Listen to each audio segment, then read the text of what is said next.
مولا سبھی اور کیا چاہتا ہے، بس مغفرت کی عطا چاہتا۔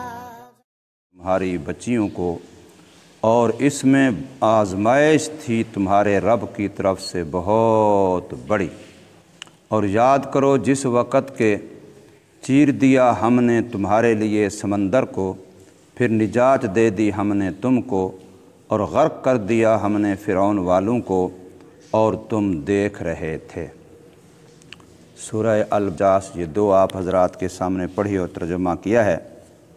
پچھلی آیات میں دو دفعہ اللہ تبارک و تعالی نے بنی اسرائیل کو خطاب کیا اور اجمالی طور پر فرمایا کہ میرے احسانات کو یاد کرو، میں نے جو تم پر منتیں لگائی ہیں، بھلائیاں اچھائیاں تمہارے ساتھ کی ہیں، ان کو یاد کرو۔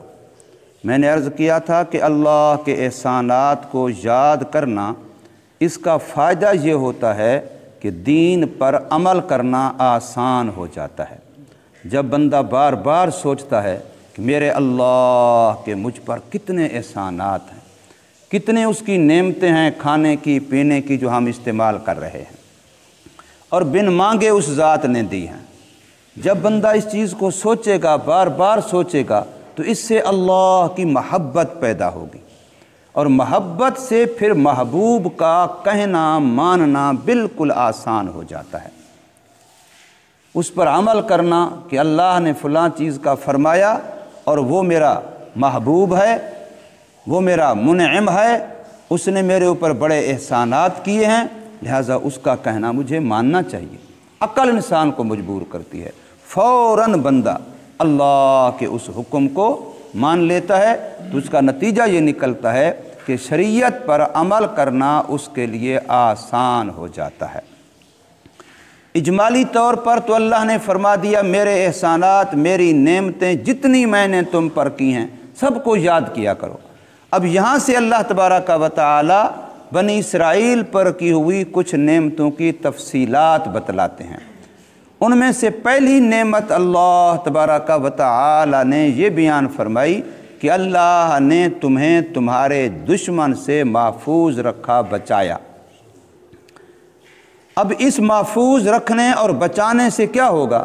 اس سے اپنی بقا اور ابقا ہے۔ جب بقا ہوگی، فرض کرو میرا وجود ہے، تو پھر وجود سے اعمال بھی صادر ہوں گے، وجود سے اچھے عقیدے بھی ہوں گے، وجود سے اچھے اخلاق بھی ہوں گے، اچھے معاملات بھی ہوں گے، اچھی زندگی بھی ہوگی، جنت کا کمانا بھی ہوگا، اللہ کا راضی کرنا بھی ہوگا۔ اگر میرا وجود ہی نہ رہا تو پھر میرے لیے باقی کیا کام؟